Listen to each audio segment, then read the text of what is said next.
Welcome to this deep dive. Today, we're tackling something, something I think many of us have felt, maybe without quite having the words for it. It's about those moments of like conversational non-response. You know the feeling, right? You spend ages maybe crafting a message. It feels important, maybe a bit vulnerable, something you've really thought through. You pour something real into it, hit send, and then back comes, say, just a single thumbs up emoji. Oof. It just lands wrong somehow. And it's not just emojis. There's this meme I've seen around blue sky, Instagram, simple black text, white background.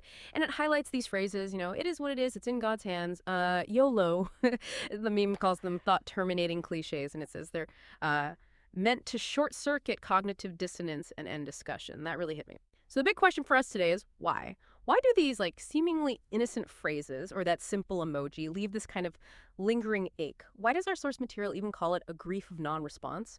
That's pretty strong. It is strong, and I think it's accurate.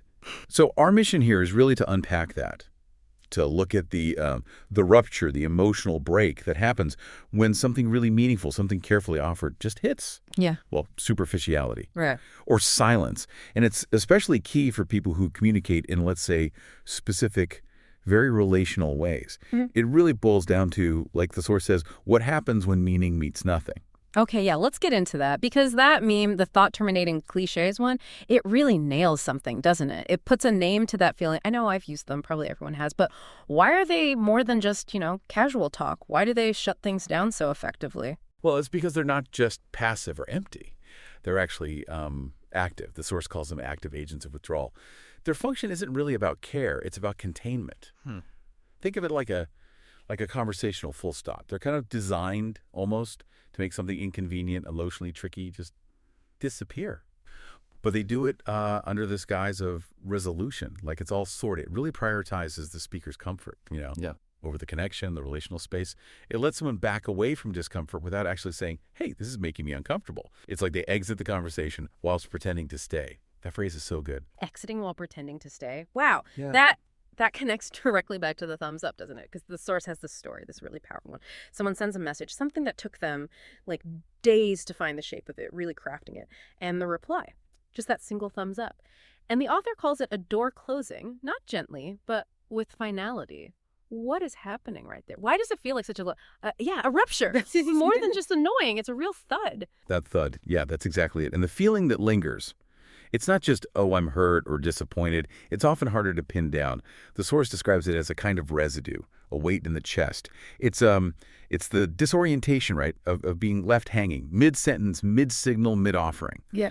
You put this energy out, this meaning, expecting some kind of reciprocal loop, and nothing comes back to complete it. Or what comes back is just utterly minimal. And for some people, communication isn't just sending data packets back and forth. So when that process gets cut short by a cliche or a thumbs up, what's left isn't just an unfinished sentence. It's something deeper.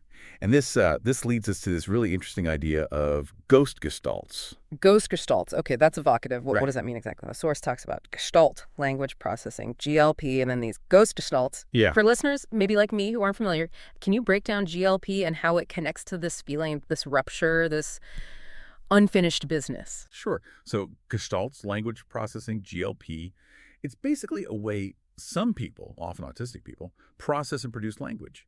Instead of building up from single words grammatically, they often process language through chunks, echoes, and emotional resonance. It's more holistic. It's about like communication that builds toward meaning rather than breaking it down analytically.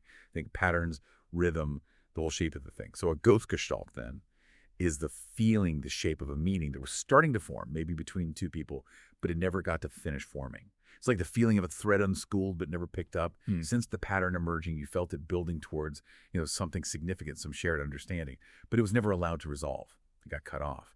And so it haunts. That's the word the source uses. It haunts. It's not just that the conversation ended abruptly. It's like an abortion of that process of building towards something real, some coherence, some mutuality.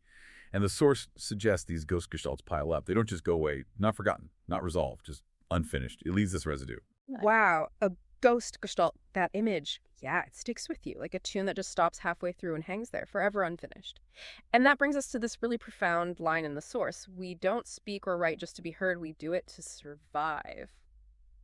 That sounds intense. It suggests that for some people, maybe especially autistic people who are gestalt processors, communication isn't just like useful. It's absolutely fundamental to their well-being, their sense of self. Can you unpack that a bit more? Exactly. It's fundamental. For many autistic individuals, particularly GLPs, the source argues that communication isn't simply a tool. It's a lifeline. It's literally a way of regulating emotion, repairing our sense of self, reconnecting to a shared world. Language for them is how they stay tethered. Tethered not just to other people, but to coherence, to continuity, to meaning itself. It's how they make sense of the world and their place in it. And this is really different from how many people view language, right? As just a vehicle, an efficient way to get from A to B, more transactional. So the real difficulty, the pain, comes when people who need this depth, this resonance, this completion, when they're constantly told, maybe implicitly, maybe explicitly, that they're too much, that wanting depth, resonance, honesty, continuity, that wanting that is somehow wrong or burdensome. It's a deep, deep mismatch in communicative needs and styles. That mismatch, Yeah. yeah. And this connects to something else the source brings up, the double empathy problem. And it introduces this really important idea of communication justice. What do these terms actually mean in this context for listeners maybe hearing them for the first time? And how can we collectively maybe shift how we approach dialogue towards something like communication justice? Right. So the double empathy problem suggests that communication breakdowns between, say, autistic and non-autistic people aren't just a one-way street. It's not just that autistic people misunderstand non-autistic cues. It's often, perhaps more often, a lack of understanding, or even a refusal sometimes, from non-autistic people to engage with autistic ways of communicating on their own terms, to meet them halfway. The source puts it starkly: the burden of translation always falls on us, meaning autistic people. Communication justice, then, builds on this. It's the idea that everyone, regardless of neurotype or communication style, deserves access to meaningful dialogue, to shared understanding, to the full complexity of their narrative world. So for GLPs, justice isn't just being allowed to speak or being heard in a superficial way. It means being allowed to complete the arc, to finish the pattern, to name the whole pattern. It means being met with a kind of listening that's not just waiting to reply, not just transactional, but actually attuned, trying to grasp the whole constellation being offered. Because, as the source beautifully puts it, we're not just sharing data.